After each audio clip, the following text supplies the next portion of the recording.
Hi everybody, welcome to the third video of my Halloween week. I love making Halloween cards so much that I decided to share my joy with you and make a Halloween week out of it. I actually sketched this card out before I started making it, to see how the flow of the card should be. I knew I wanted to use the castle and the ghost, but sketching everything down helped to plan me out the rest.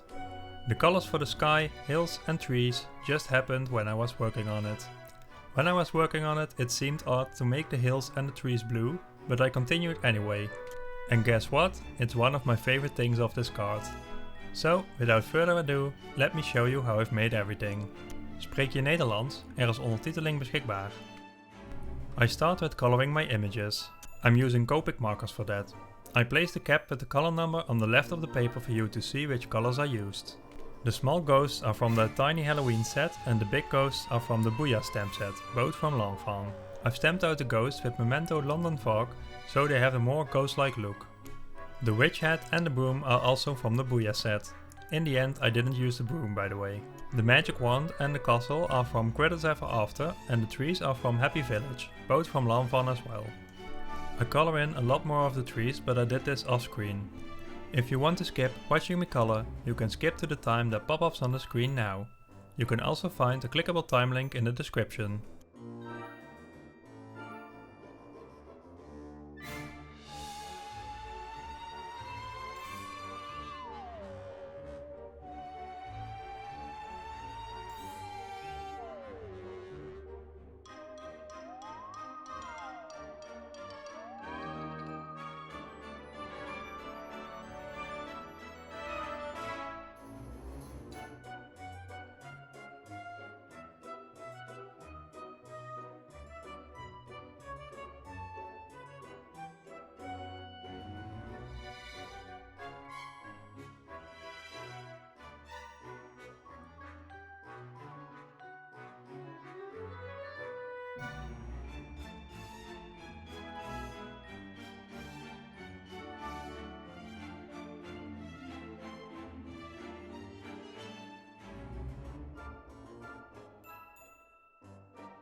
After I've colored everything in, I make the eyes and the mouth of the small ghost black with a fine liner. I like to go over the inner lines of the other images as well. I find that it brings back some detail. I only show it with the castle on the screen, but I do the rest off screen to save some time. But you will see it does make a difference.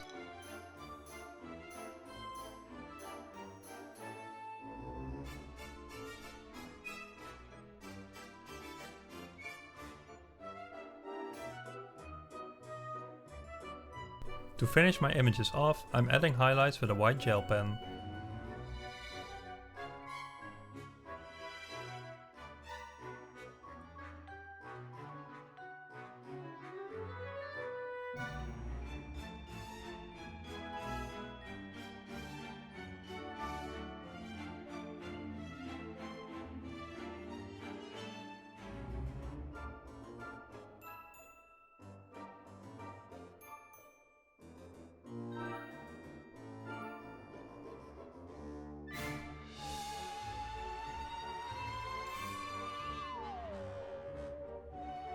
I'm die cutting the images off screen. I take a piece of watercolor paper that's big enough to later on be cut with a slimline die. I'm using distress oxide in the colors peacock feathers and evergreen bow to blend the first layer of the background. I roughly sketched on where the first hill will be, so I know where to stop ink blending.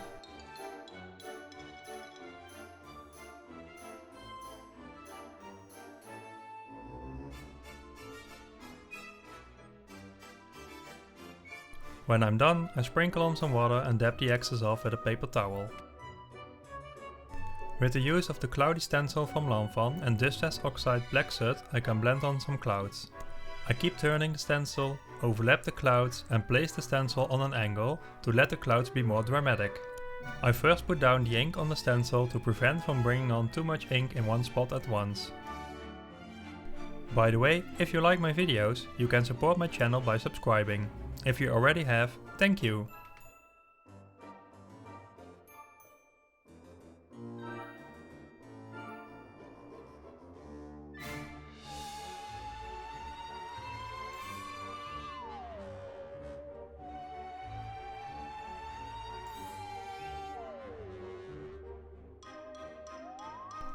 When I'm done, I use a slimline die to cut the final background. To finish it up, I'm going around the edge with black soot.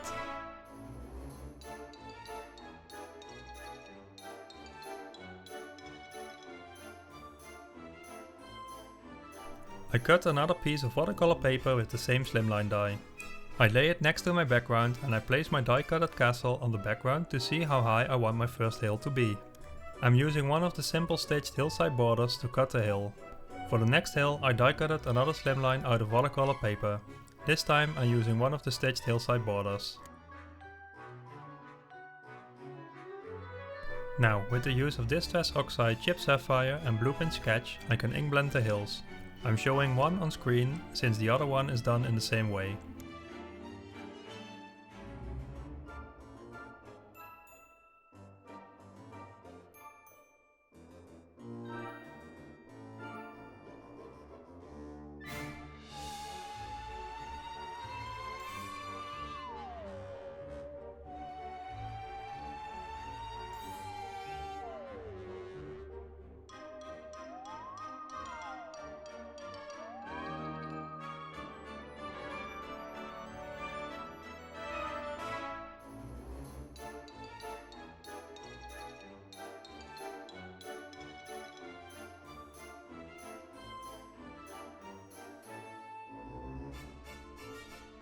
Off screen I'm splattering on some dark blue paint mixed with a touch of silver metallic paint to make it sparkly. To create the full moon, I die cutted a circle that I'm going to fully cover with Distress Oxide weathered wood. I'm spraying it heavily with water and dab the water off, so I end up with something very moon-like. To make it shiny, I'm using my little spray bottle that has some water and a little bit of water-based metallic silver paint in it. I dab the excess off and I'm left with a nice and shiny moon. Now it's time to assemble everything. First I line up my background and hill pieces. Then I place the moon and the castle in place. This way I know how the moon should be die cutted using the slimline die.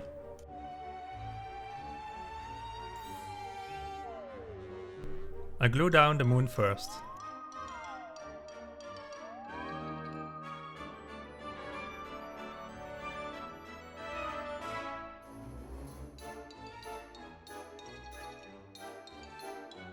Then I continue with the largest hill. I don't put glue all the way to the top, so the trees can still be put behind it.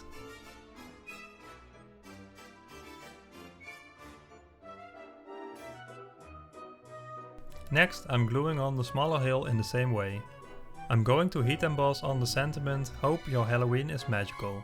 The first part is from Costume Party by Lawn Fawn and the word magical is from the Critters Ever After. I'm taping off the part of the stamp that I don't want to be stamped. I use some baby powder to make the hill anti-static.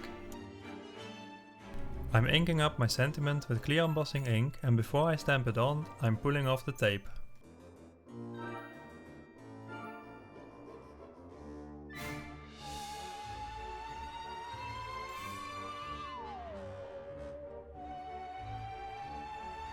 I sprinkle on some black embossing powder and with a preheated heat tool I melt the powder.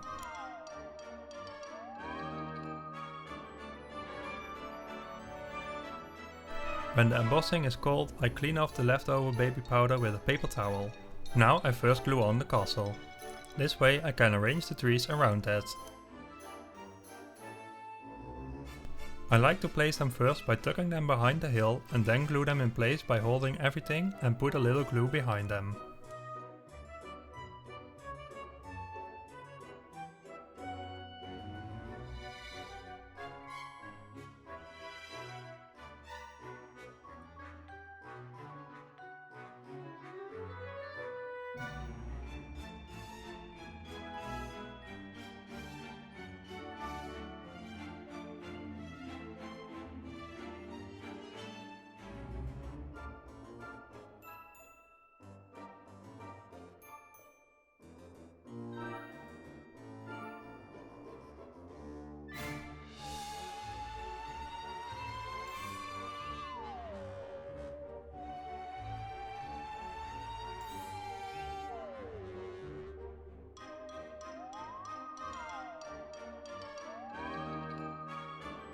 Next, I'm gluing the head and the wand to the ghost. I'm adding tin foam tape to all of the ghosts and I'm going to stick them all down.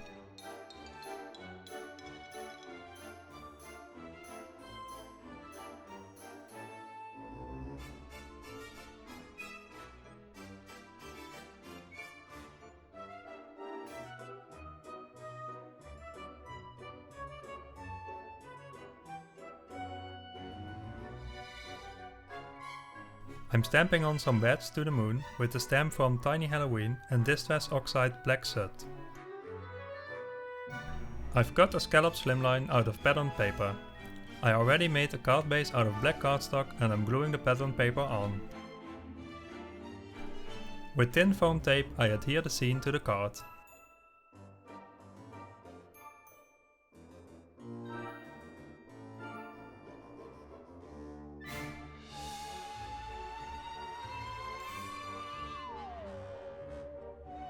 And with that my card is finished. Like I said at the start of the video, the blue hills and the trees on this card turn out to be my favorite. It pushes me to try different things, because those attempts can turn into really something cool. Also, if you don't like it in the end, that doesn't mean other people won't like it. Taste differs and that's a good thing. I hope you enjoyed my third video of my Halloween week. Tomorrow I will feature another card on Instagram and I will be back with a video on Saturday, followed by the final video on Sunday. I hope you're inspired after watching this video. If so, please consider leaving a thumbs up, subscribing to my channel and ringing the bell to receive notifications when a new video is up.